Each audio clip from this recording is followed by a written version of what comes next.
Hello दोस्तों, मैं सुप्रिया आप सभी को Supriya education hub YouTube channel पे स्वागत करती हूँ। आज के वीडियो में हम लोग क्या देखेंगे? आज के वीडियो में हम लोग 2020 के रियल एनालिसिस का पूरा क्वेश्चन को ख़त्म करने वाले हैं। ठीक है, मैं जो नया प्लेलिस्ट बना रही हूँ आप लोगों के एग्जामिनेशन में बहुत ही ज़्यादा हेल्प मिलने वाला है। इससे किसी भी सेशन के स्टूडेंट हो, चाहे वो 20 से 23 सेशन के हो, 21 से 24 सेशन के हो, 22 से 25 सेशन के हो, सभी सेशन के स्टूडेंट को बहुत ही हेल्प मिलने वाला है, क्योंकि मैं पूरा क्वेश्चन बैंक आप लोगों के साथ सॉल्व करवा रही हूँ। ठीक है, तो चलिए करते। 2021 का पूरा कंप्लीट हो गया है। आप लोगों को टोटल 7 चैप्टर पढ़ना है। ठीक है, पार्ट 2 में मैथमेटिक्स ऑनर्स पार्ट 2 में 7 चैप्टर पढ़ना है। 3 चैप्टर पेपर 3 में पढ़ना है, 4 चैप्टर पेपर 4 में पढ़ना है। ठीक है, तो पूरे 7 चैप्टर का क्वेश्चन बैंक सोल्यूशन मैं आप लोगों को नहीं करवा रही हूँ, मैं आप लोगों को केवल 5 चैप्टर का करवा रही हूँ। स्टैटिक्स डायनामिक्स को हम लोग स्किप कर रहे हैं, उसका हम लोग सिर्फ इंपॉर्टेंट क्वेश्चन कर लेंगे, काम बन जाएगा। उसमें मैं सिर्फ आप लोगों को उतना पढ़ा दूंगी जिससे आप लोग कम से कम एक क्वेश्चन बनाने में सक्षम हो जाएंगे, और बाकी सभी में पूरा क्वेश्चन आप लोगों को करना है। लास्ट में जब एग्जामिनेशन का फॉर्म वगैरह आ जाएगा तो किसी भी सेशन के स्टूडेंट हो, मैं आप लोगों के लिए स्ट्रेटेजी वीडियो ले आऊंगी, ताकि किस में कितना करना है ये सब तो बात की बात है। इसमें हम लोग सिर्फ क्वेश्चन बैंक सॉल्व करेंगे और कुछ भी बात नहीं करेंगे। तो चलिए आज की क्लास को स्टार्ट करते हैं। हम लोगों को 2020 का क्वेश्चन करना है, तो हम लोग पहले सेकेंड नंबर करेंगे, थर्ड फोर्थ करेंगे, फिर हम लोग 1 नंबर क्वेश्चन करेंगे, क्योंकि ये क्वेश्चन है ना इतना ज़्यादा इंपॉर्टेंट भी नहीं है, और अगर आता भी है इसको तो स्किप कर देना है, क्योंकि ये इसमें जो कंसेप्ट पढ़ना है वो आप लोगों को समझ में उतने अच्छे से नहीं आएगा, लेकिन फिर भी मैं लास्ट में आप लोगों को बताने की कोशिश करूंगी। तो चलिए सबसे पहला नंबर क्वेश्चन क्या है? Prove that a monotonic increasing sequence tends to its least upper bound. तो आप लोगों को क्या करना है, आप लोगों को एक मोनोटोनिक इंक्रीजिंग सीक्वेंस ले लेना है। ठीक है, और ये टेंड कर रहा है लीस्ट अपर बाउंड का, तो देखिए एक मोनोटोनिक इंक्रीजिंग सीक्वेंस मान लेंगे एन है, और इसका लीस्ट अपर बाउंड क्या मान लेंगे? इसका लीस्ट अपर बाउंड हम लोग मान लेंगे एम। ठीक है, पहले बात समझ लेते हैं, फिर हम लोग क्वेश्चन को तो सॉल्व कर ही लेंगे। ठीक है, उसके बारे में टेंशन नहीं लेना है हम लोग को। तो इसका लीस्ट अपर बाउंड मान लेंगे हम लोग एम। तो कहने का मतलब ये इसको टेंड कर रहा है, मतलब अगर हम लोग इसका जो लिमिट निकालेंगे N tends to infinity N, तो वो हम लोग किसके बराबर आएगा? एम के बराबर आएगा। ठीक है, समझे मेरा बात? अभी लिखना नहीं है, मैं आप लोगों को अच्छे से देखिए ना, इतना सुंदर से लिखा हुआ है, आप लोगों को आराम से स्क्रीनशॉट ले लेना है। आगे सारा क्वेश्चन एकदम बहुत ही अच्छे से बना हुआ है, स्क्रीनशॉट ले लेना है, उतना टेंशन नहीं लेना है कि हाँ एग्जामिनेशन में ऐसे थोड़ी लिखेंगे, लेकिन यहाँ मैं समझा रही हूँ सिर्फ। ठीक है, कहने का क्या मतलब, चलिए इसी में समझ लेते हैं, इसको हटा लेते हैं। क्या है? Prove that a monotonic increasing sequence, ये क्वेश्चन है। तो सबसे पहले हम लोग क्या मान लेंगे? एक एन मान लेंगे, मोनोटोनिक इंक्रीजिंग सीक्वेंस है, और इसका लीस्ट अपर बाउंड क्या है? एम है। कोई दिक्कत यहाँ तक नहीं हुआ। अब हम लोग डेफिनेशन का यूज करेंगे। चलिए, then by definition of least upper bound, least upper bound का डेफिनेशन क्या बोलता है? जो एन जो सीक्वेंस है ना, उसमें जो भी टर्म होंगे ना, सभी के सभी एक फाइनाइट नंबर, कोई फाइनाइट नंबर से छोटे होंगे। ठीक है, ये लिस्ट अपर बाउंड का डेफिनेशन बोलता है। तो मतलब एन जो है वो लेस देन और इक्वल टू किसके होगा? एम के होगा। और इसको इक्वेशन मान लीजिए 1। लिस्ट अपर बाउंड का डेफिनेशन ये और ये दोनों है। ठीक है, एक है एन इज लेस देन और इक्वल टू एम, और क्या है? एक N greater than M minus epsilon for at least one value of N where epsilon is an arbitrary small positive number. ठीक है, तो ये जो एन है greater than M minus epsilon कोई एक ही वैल्यू के लिए, ठीक है, एटलीस्ट वन वैल्यू के लिए बराबर है, तो वो जिस वैल्यू के लिए बराबर है उसको मान लेते हैं। कोई एक के लिए बराबर है तो हम लोग मान लेंगे let this be true for N equal to M, मतलब एम के बराबर अगर हम लोग एन को पुट करते हैं तो ये इक्वेशन जो है वो सही हो जाएगा। मतलब देन हम लोग का देखिए, अगर एन के जगह पे हम लोग एम पुट करेंगे तो क्या आ जाएगा? M greater than M minus epsilon, और ये हम लोग का आ गया इक्वेशन 2। यहाँ तक समझ में आया? इक्वेशन 1 और इक्वेशन 2 हम लोग कैसे बनाए? चलिए, अब जैसे कि ऊपर हम लोग माने हैं क्या, एन जो है मोनोटोनिक इंक्रीजिंग सीक्वेंस है। कहने का मतलब अगर एन मोनोटोनिक इंक्रीजिंग सीक्वेंस है तो एन जो है वो किससे बड़ा होगा? एम से। ठीक है, तो फ्रॉम इक्वेशन 2 एंड 3 अगर हम लोग इस दोनों को कंबाइन करेंगे तो देखिए यहाँ बोल रहा है क्या, एम जो है वो बड़ा है किससे? एम माइनस एप्सिलॉन से। और यहाँ क्या बोला? एन जो है वो बड़ा है एम से, मतलब एन जो है एन, अगर यहाँ ध्यान से देखिएगा एन जो है वो एन किससे बड़ा है? एम से। मतलब एन जो है अगर कंप्लीट बात किया जाए तो एन जो है वो बड़ा होगा किससे? एम माइनस एप्सिलॉन से। तो हम लोग को यहाँ से क्या आ गया? एन जो है वो बड़ा है एम माइनस एप्सिलॉन से। अब हम लोग चलिए इस इक्वेशन को लेंगे। इक्वेशन 1 से एन जो है वो क्या दिया हुआ है? लेस देन और इक्वल टू एम। एन जो है वो लेस देन और इक्वल टू एम है, तो एन जो है वो लेस देन होगा किसके? लेस देन होगा एम प्लस एप्सिलॉन का। तो ये हम लोग का आ गया इक्वेशन 4, इक्वेशन 5 आ गया। और हम लोग 4 और 5 को कंबाइन करके देखेंगे।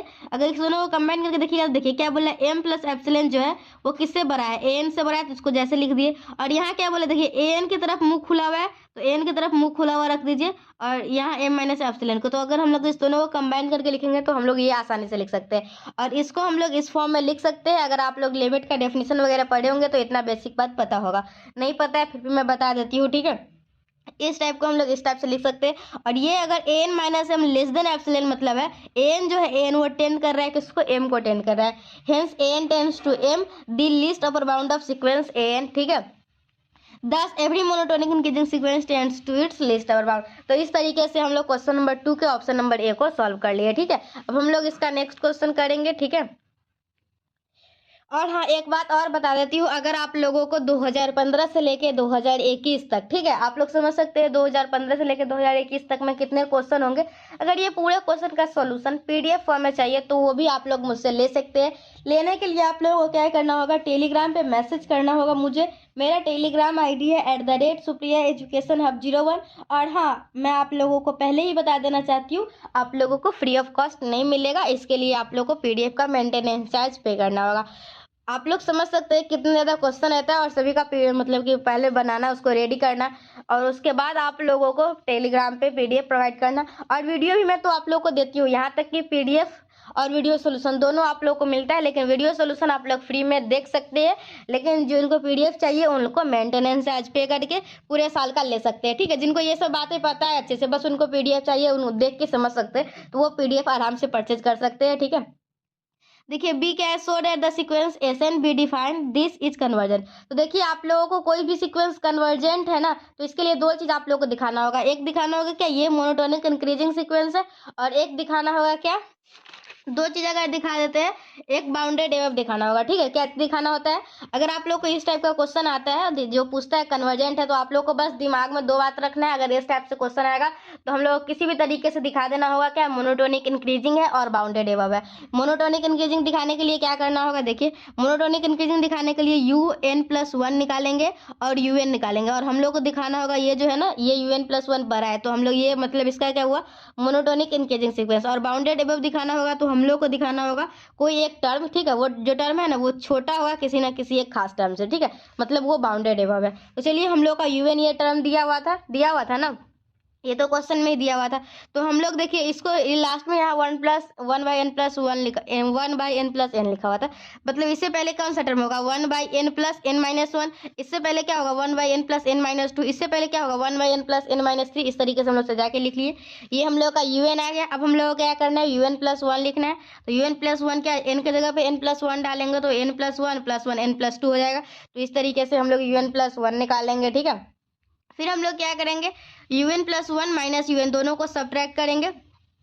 सब्ट्रैक्ट क्यों करेंगे, देखिए अगर un+ इसको सब्ट्रैक्ट करिए, ठीक है, तो हम लोगों को un + 1 माइनस un है, तो हम लोगों का ये वाला टर्म आ जाएगा, ठीक है। जो भी सेम टर्म है, जैसे यहाँ देखिए n+3 इसमें भी आएगा, इसमें भी आएगा। मतलब अगर हम लोगों को सिर्फ इसमें से बचेगा 1/2n + 1 और 2n + 2, और इसमें से बचेगा ये वाला टर्म। बाकी सारे टर्म जो है वो आपस में कैंसिल हो जाएंगे जब हम लोग सब्ट्रैक्ट करेंगे तो, ठीक है। तो फिर हम लोग का ये, इसको हम लोग एलसीएम वगैरह लेके बना लेंगे, तो हम लोग का ये टर्म निकल के आएगा। और अगर आप लोग इसको ध्यान से देखिएगा, ठीक है, तो ये जो भी टर्म आएगा, कोई भी टर्म आएगा, ये 0 से बड़ा ही आएगा, ठीक है। मतलब un + 1 minus un greater than 0 है। कहने का क्या मतलब है, un + 1 ग्रेटर देन un के है, ठीक है। तो मतलब हम लोग क्या कह सकते हैं, un जो है ये मोनोटोनिक इंक्रीजिंग सीक्वेंस है। अब हम लोग क्या करेंगे, अब हम लोगों को बाउंडेड एबव भी तो दिखाना है ना, तो चलिए हम लोग बाउंडेड एबव दिखा देते हैं। अगेन un = ये है, मतलब देखिए अगर आप लोग ध्यान से देखिएगा तो ये 1/n + 1 है, ये 1/n + 2 है, 1/n + 3 है, 1/n + n है। तो अगर आप लोगों का ये जो 1/n + 1 है किससे छोटा होगा, ये आप लोगों का 1/n + n है ना, तो ये छोटा होगा 1/n से। ये जो टर्म है ये भी छोटा होगा 1/n से, ये भी टर्म छोटा होगा 1/n से। मतलब पूरा का पूरा टर्म जो है वो किससे छोटा होगा, 1/n से। मतलब ये पूरा n टर्म है, मतलब un जो है वो छोटा होगा n टाइम्स 1/n से। मतलब हम लोग यहाँ से दिखा सकते हैं क्या, un जो है वो छोटा होगा 1 से, तो मतलब un जो है वो बाउंडेड एबव है। तो हम लोग का un जो होगा ये क्या हो जाएगा, कन्वर्जेंट हो जाएगा, ठीक है। चलिए फिर नेक्स्ट क्वेश्चन क्या है, नेक्स्ट क्वेश्चन है हम लोग का defined differentiability of a function of one variable at a point, prove that if function process of finite derivative at a point. चलिए समझ, ये सब क्वेश्चन तो ऐसे लिखा हुआ है, मेरा बात थोड़ी ध्यान से सुनिए। हम लोग को क्या करना है इस क्वेश्चन में, हम लोग को पहले तो डिफरेंशियबिलिटी ऑफ ए फंक्शन क्या होता है कि एक वेरिएबल के लिए उसको डिफाइन करना है, ठीक है। फिर नेक्स्ट क्वेश्चन में क्या प्रूफ करना है, नेक्स्ट क्वेश्चन में प्रूफ करना है अगर कोई भी फंक्शन अगर डिफरेंशिएबल है ना, कोई फंक्शन को अगर हम लोग डिफरेंशिएट कर सकते हैं तो वो पक्का जो है ना कंटिन्यूअस भी होगा, ठीक है। तो चलिए सबसे पहले हम लोग डेफिनेशन दे देंगे। तो डेफिनेशन क्या बोलता है, अगर कोई फंक्शन एफ एक्स को हम लोग डिफरेंशिएबल कब बोलते हैं, जब हम लोग का limit of x tends to a f of x minus of f of a divided by x minus a exist करता है, ठीक है। कोई भी फंक्शन को हम लोग डिफरेंशिएबल कब बोलते हैं, जब हम लोगों का ये एग्जिस्ट करेगा, तो ठीक है। तो चलिए हम लोग इसको एग्जिस्ट करवाते हैं। और अगर हम लोग को एग्जिस्ट करना था ना, तो उसमें अगर x की जगह पे a प्लस एच डाल देते तो ये आता है राइट हैंड डेरिवेटिव, और x की जगह पे a माइनस एच डाल देते तो ये आता है लेफ्ट हैंड डेरिवेटिव। तो हम लोगों को डिफरेंशिएबल होने के लिए क्या करना होगा, डिफरेंशिएबल होने के लिए ये टर्म और ये टर्म दोनों जो है वो एक फाइनाइट वैल्यू होना चाहिए और दोनों आपस में इक्वल होना चाहिए, तो हम लोगों का फंक्शन जो है वो डिफरेंशिएबल हो जाएगा, ठीक है। ये आप लोग थोड़ा सा लिख लीजिएगा अच्छे से, मैं आप लोगों को समझा दी हूँ। तो ये दोनों जो वैल्यू है ये हम लोग का क्या हो जाना चाहिए, एग्जिस्ट होना चाहिए, और इसका वैल्यू जो है वो सेम होना चाहिए। तब हम लोग क्या बोलेंगे, एफ एक्स जो है वो डिफरेंशिएबल है एट एक्स इक्वल टू ए पे। अब हम लोगों को क्या प्रूफ करना है, अब हम लोगों को प्रूफ करना है अगर कोई भी फंक्शन डिफरेंशिएबल है तो वो पक्का कंटिन्यूअस होगा। अगर कोई भी फंक्शन डिफरेंशिएबल है इसका मतलब समझ रहे हैं आप लोग, जो हम लोग राइट हैंड डेरिवेटिव और लेफ्ट हैंड डेरिवेटिव निकालेंगे दोनों का वैल्यू जो है वो फाइनाइट होगा और आपस में बराबर होगा, ठीक है। और हम लोग को दिखाना है ये पक्का कंटिन्यूअस होगा, तो मतलब हम लोग क्या करेंगे, एक डिफरेंशिएबल वाला कंडीशन लेके चलेंगे। अगर एक मान लेंगे एक फंक्शन जो है वो डिफरेंशिएबल है, और लास्ट में जो हम लोग का कंटिन्यूटी का कंडीशन है, कंटिन्यूटी का कंडीशन क्या बोलता है, limit of h tends to, मैं लिख के बताती हूँ ज़्यादा समझ में आएगा आप लोगों को। कहाँ पे लिखे, चलिए यहाँ पे लिखा ही होगा इसमें, देखिए हम लोग इसको प्रूफ करने वाले हैं। तो let f x be a function, sorry, हाँ चलिए let f x be a function, let f x be a function, हम लोग का एफ एक्स जो एक फंक्शन है जो कि डिफरेंशिएबल है एट एक्स इक्वल टू ए पे। तो डिफरेंशिएबल है इसका क्या मतलब है, इसका मतलब ये दोनों जो है वो आपस में फाइनाइट होगा और सेम वैल्यू देगा, ठीक है, ठीक है, दोनों एग्जिस्ट भी करेगा और सेम वैल्यू भी देगा, ठीक है। तो हम लोग का है राइट, इसको इस तरीके से डिनोट करते हैं आर ऑफ एफ डैश ए और इसको L of F dash A, right hand derivative है लेफ्ट हैंड डेरिवेटिव है। तो हम लोग ये निकाल लिए। अब हम लोग क्या करेंगे, अब हम लोग निकालेंगे f of a plus h minus of F A, ठीक है। तो चलिए हम लोग F of a plus h minus of F A निकालेंगे। दोनों में हम लोग ऊपर नीचे एच से मल्टीप्लाई कर दिए। अब हम लोग क्या करेंगे, लिमिट लेंगे h tends to zero, limit लेंगे एच टेंस टू जीरो, और हम लोग इसको करेंगे सॉल्व, हो ही जाएगा, जल्दी जल्दी कर लेते हैं हम लोग। तो limit of h tends to zero है, ठीक है, दोनों तरफ हम लोग लिमिट दे दिए। और इसका वैल्यू जो है वो, इसका वैल्यू हम लोग इसको क्या लिख सकते हैं, आर ऑफ एफ डैश है, आप लोग इक्वेशन नंबर 1 से देख लीजिएगा। और ये जो हम लोग एच की जगह पर जीरो डालेंगे तो ये आएगा, तो मतलब दोनों का ये हम लोग का ये वैल्यू आ गया, तो ये जीरो पूरा देगा ना, मतलब हम लोग निकाल रहे थे limit of h tends to zero f of a plus h minus of limit of h tends to zero f of a बराबर जीरो आ गया, मतलब ये दोनों आपस में बराबर आ गया, इक्वेशन नंबर 3 हो गया। अब हम लोग क्या करेंगे, अब हम लोग निकालेंगे f of a minus h, f of minus of f of a, दोनों में क्या करेंगे, माइनस एच से मल्टीप्लाई करेंगे, दोनों तरफ limit h tends to zero लेंगे, ठीक है। अब इसको भी लिमिट दे दीजिए अलग, इसको भी दे दीजिए, इसको भी दे दीजिए, इसको भी दे दीजिए, ये हम लोग देंगे तो ये एल ऑफ एफ डैश ए आएगा, ठीक है। और ये इसका एच की जगह पर जीरो डाल देंगे तो ये जीरो आएगा, मतलब ये हम लोग को जीरो ही देगा, मतलब ये दोनों आपस में क्या हो जाएगा, बराबर हो जाएगा, ठीक है। तो हम लोग क्या करेंगे, अब इक्वेशन नंबर 3 और इक्वेशन नंबर 4 से हम लोग का limit of h tends to zero f of a plus h बराबर limit of h tends to zero f of a minus h बराबर एफ ऑफ ए आ गया। मतलब एफ एक्स जो है वो हम लोग का कंटिन्यूअस है एक्स इक्वल टू ए पे। ये कंटिन्यूटी का मतलब कि क्या बोलते हैं इसको, डेफिनेशन है। अगर आप लोगों को कोई भी क्वेश्चन दे के ये पूछा जाएगा कि इसको प्रूफ कीजिए ये कंटिन्यूअस है या नहीं, या फिर इसको दिखाइए ये कंटिन्यूअस है या नहीं, तो आप लोग को 3 काम करना होगा। एक निकालना होगा limit of h tends to zero f of a plus h, एक निकालना होगा limit of h tends to zero f of a minus h, और एक निकालना होगा एफ ऑफ ए, ठीक है। तो इस तरीके से आप लोग दिखाइएगा कि एफ एक्स जो है वो कंटिन्यूअस है, ठीक है। तो हम लोग इसको भी कर लिए। अब हम लोग फिर नेक्स्ट क्वेश्चन करते हैं। ये फंक्शन को हम लोग को दिखाना क्या है, हाँ चलिए यही क्वेश्चन आ गया दिखाने के लिए। पक्का आता है, हर साल आता है दिखाने के लिए। एक फंक्शन देके पूछेगा कंटिन्यूअस दिखाइए या फिर डिफरेंशिएबल दिखाइए, ठीक है। तो हम लोग को दिखाना है क्या, prove that the function f x equal to mod of x upon x for x not equal to zero. तो f of zero equal to zero is continuous at all point except zero. मतलब आप लोगों को क्या बोला है, आप लोगों को एक फंक्शन दिया हुआ है, ठीक है। अगर एक्स के वैल्यू हम लोग जीरो के बराबर नहीं लेते तो ये फंक्शन सिलेक्ट करना है, और एक्स से अगर जीरो लेते हैं तो हम लोग को ये फंक्शन सिलेक्ट करना है, ठीक है। इसको और इसको लेना है, समझिए। तो हम लोग क्या देख रहे थे, हम लोग को इस क्वेश्चन में क्या बताना है कि x इक्वल टू 0 पे छोड़ के बाकी सभी वैल्यू के लिए ये फंक्शन जो है वो कंटिन्यूअस होगा। तो चलिए हम लोग दिखाते हैं। तो हम लोग को क्या दिया, वी हैव, हम लोग को निकालना होगा कंटिन्यूअस दिखाने के लिए, यही अभी हम लोग सीखे हैं, यही तीनों निकालना होगा। तो चलिए निकालते हैं। सबसे पहले हम लोग निकालेंगे limit of s tends to 0 f of a plus h. पहले हम लोग 0 के लिए निकाल लेते हैं, फिर ए के लिए निकाल लेंगे। तो हम लोग एफ ऑफ 0 निकालेंगे तो एक्स की जगह पे क्या रखना होगा, 0 रखना होगा। तो limit of s tends to 0 f of 0 plus h, तो 0 प्लस एच निकालेंगे। तो ये जो हम लोग अगर 0 प्लस एच मतलब 0 से थोड़ा बड़ा है, अगर 0 पे है तो हम लोग फंक्शन ये लेंगे, अगर 0 पे नहीं है तो फंक्शन ये लेंगे। तो हम लोग क्या लेंगे, यही mod of x upon x, और एक्स की जगह पे क्या डालेंगे, 0 प्लस एच अपन 0 प्लस एच। ठीक है, तो हम लोग का यहाँ से 0 प्लस एच एच हो जाएगा और ये भी एच हो जाएगा, दोनों करके क्या निकल के आएगा, 1 निकल के आएगा। ठीक है, फिर हम लोग निकालेंगे limit of s tends to 0 f of 0 minus h. तो हम लोग 0 माइनस एच लिखेंगे तो यहाँ पे माइनस एच ही आ जाएगा, और मॉड के बाहर क्या निकल के आ जाएगा,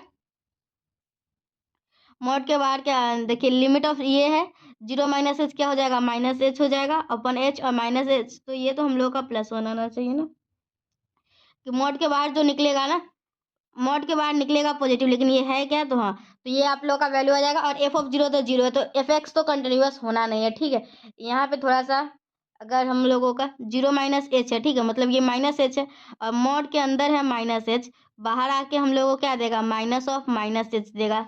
ठीक है, बाहर मॉड के बाहर जो आता है ना वो पॉजिटिव बन के आता है। ठीक है, तो मॉड के अंदर है माइनस एच, तो बाहर तो ये हम लोगों का 1 आना चाहिए। ठीक है, तो यहाँ पे एफ ऑफ 0 किसके बराबर है, 0, तो हम लोग का एफ एक्स जो है वो कंटिन्यूअस नहीं होगा। एफ एक्स कंटिन्यूअस नहीं होगा, क्यों नहीं होगा, एफ एक्स कंटिन्यूअस नहीं होने की वजह क्या है, तो तीनों वैल्यू आपस में बराबर नहीं है, इसलिए एफ एक्स कंटिन्यूअस नहीं होगा एट एक्स इक्वल टू 0 पे। हम लोग अब एक्स इक्वल टू ए पे निकाल के देखते हैं। Now we examine continuity of the function at the point x equal to a. ठीक है, तो हम लोग क्या निकालेंगे, limit of s tends to 0 f of a plus h. तो हम लोग का limit of s tends to 0 f of a plus h divided by a plus h आ जाएगा। ठीक है, ए प्लस एच बाहर निकलेगा, ए प्लस एच बन के दोनों सेम है तो आपस में कट के 1 आ जाएगा। फिर हम लोग क्या करेंगे, limit of a minus h upon h tends to 0, तो हम लोग का ये आ जाएगा a minus h upon a minus h, और बाहर निकलेगा ए माइनस एच, दोनों एच की जगह पे अगर हम लोग 0 पुट करते हैं, ठीक है, एच की जगह पे 0 पुट करते हैं तो ए बाई ए मतलब 1 निकल के आया। ठीक है, मतलब हम लोग का ये ए प्लस एच 1 आया, ए माइनस एच 1 आया। अब हम लोग वैल्यू ऑफ फंक्शन निकाल के देखेंगे एफ ऑफ ए। तो हम लोग वैल्यू ऑफ फंक्शन जब डालेंगे एक्स की जगह पे ए अपॉन ए, तो ए तो ए ही देगा, तो हम लोग का ये भी वैल्यू 1 आया, मतलब तीनों आपस में 1 1 1 के बराबर आया। तो हम लोग एक्स इक्वल टू ए पे ये फंक्शन जो दिया हुआ है वो क्या हो जाएगा, कंटिन्यूअस हो जाएगा। तो इस तरीके से हम लोग क्या करेंगे, इस क्वेश्चन को सॉल्व करेंगे। ठीक है, अब चलिए नेक्स्ट क्वेश्चन देखते हैं। अब हम लोगों का नेक्स्ट क्वेश्चन क्या है, state and prove Lagrange mean value theorem. तो ये बहुत ही इंपॉर्टेंट है, इसको कैसे प्रूफ करना है, पहले स्टेटमेंट क्या कहता है ये समझिए।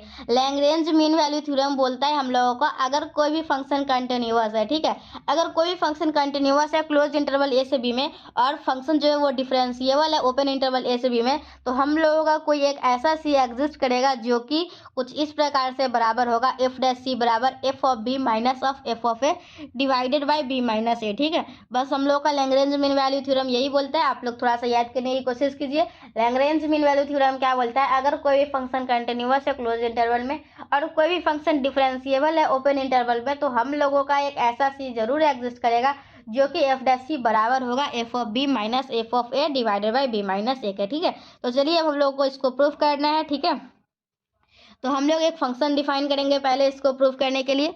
Late us define a function phi x such that phi x equal to f of x plus a x. ये हम लोग का इक्वेशन नंबर ए है, और ए को हम लोग को कुछ इस प्रकार से चुनना है कि फाई ऑफ ए और फाई ऑफ बी दोनों आपस में बराबर होगा। अब हम लोग क्या करेंगे, इस इक्वेशन में एक्स इक्वल टू ए डालेंगे तो ये आएगा, और एक्स इक्वल टू बी डालेंगे तो ये आएगा। ठीक है, अब हम लोग इक्वेशन 2 में क्या बोल रहा है, ए और बी दोनों आपस में बराबर है, तो दोनों आपस में बराबर कर देंगे। तो यहाँ से हम लोग का माइनस ए का वैल्यू निकल के आ जाएगा, और हम लोग क्या करेंगे, इसको मान लेंगे इक्वेशन नंबर 3।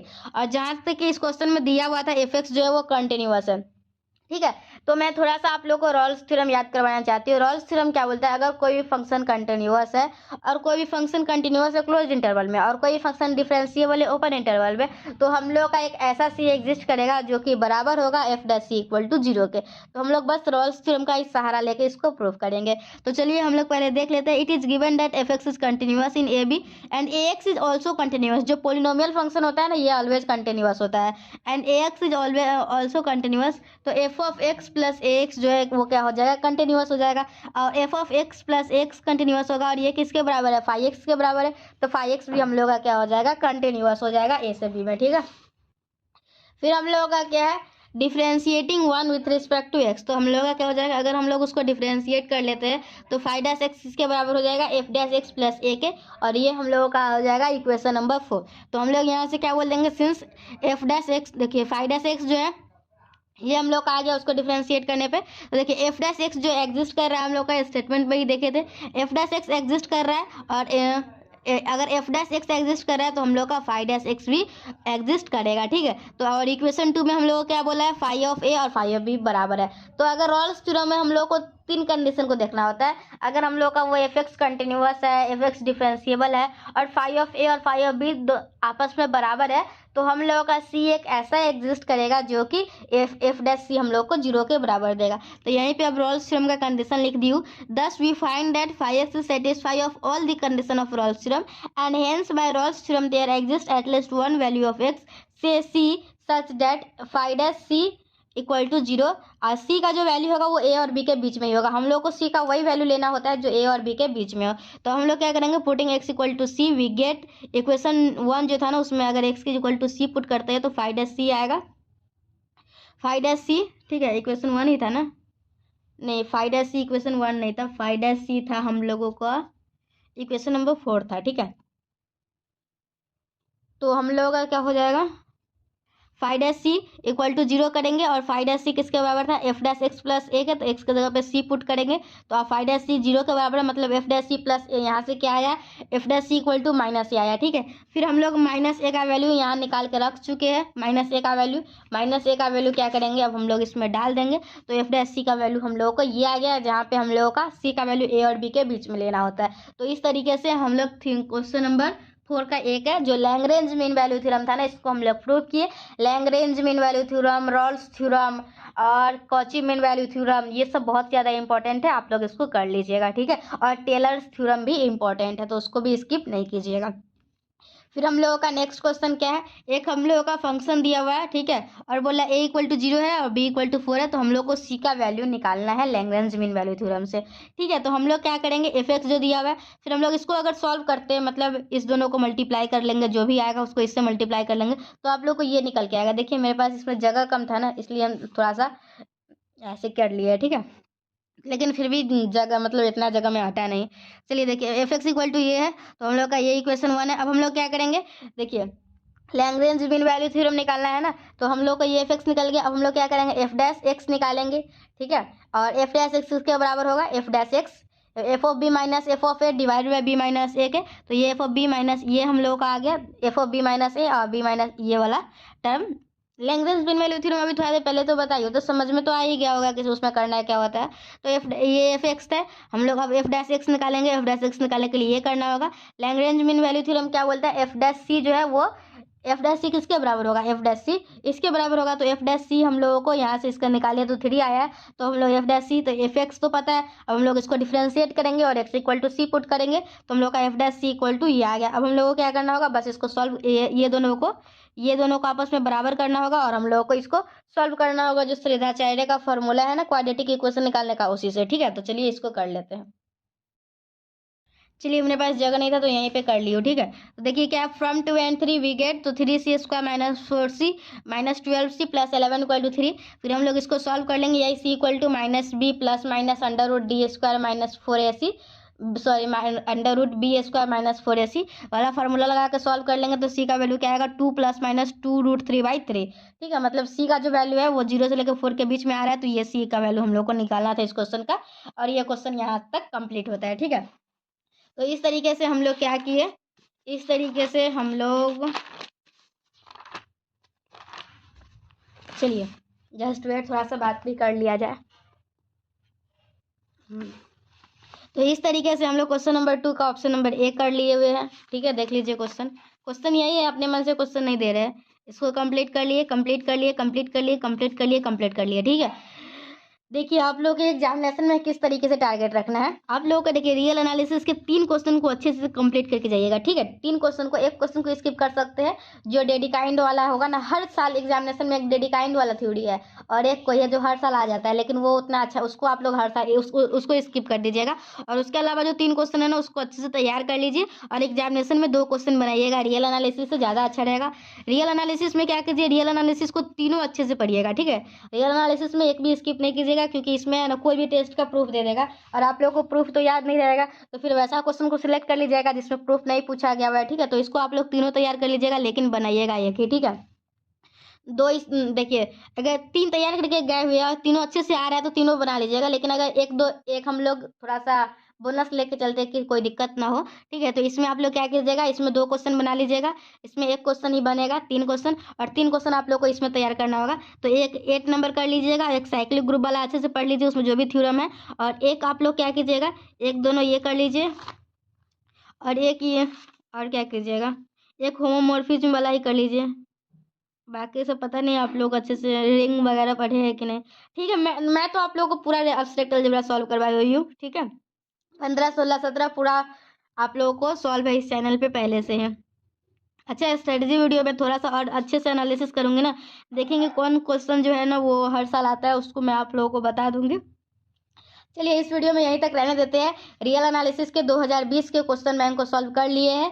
नेक्स्ट वीडियो में 2020 के इनफाइनाइट सीरीज का करेंगे, या फिर नेक्स्ट वीडियो में हम लोग 2020 के एब्स्ट्रैक्ट अलजेब्रा को करेंगे। इस तरीके से हम लोग धीरे धीरे करते करते इस प्लेलिस्ट को पूरा कंप्लीट कर देंगे, और फिर फ्यूचर के लिए ये प्लेलिस्ट सभी स्टूडेंट को बहुत ही हेल्प मिलेगा इस प्लेलिस्ट से। और आप लोगों को कुछ नहीं करना है, कोई भी क्वेश्चन बैंक के बारे में, कोई भी ग्रेजुएशन में है ना, मैथ ऑनर्स में, अगर आपको हेल्प मांग रहे हैं आपसे, तो आप लोग सीधा इस प्लेलिस्ट का लिंक भेज दीजिए और बोल दीजिए इसमें सारे क्वेश्चन का आंसर है, अच्छे से समझ समझ के बना लो बस, ठीक है। तो इस प्लेलिस्ट का लिंक हमेशा शेयर करते रहिएगा। हम लोग मिलेंगे नेक्स्ट वीडियो में। Till then bye and thank you and thanks for watching my video. I hope आप लोगों को कोई ना कोई मेरे तरफ से कुछ ना कुछ हेल्प मिल ही रहा होगा। अगर मिल रहा है तो कमेंट सेक्शन में बताइएगा जरूर। चलिए थैंक यू, बाय।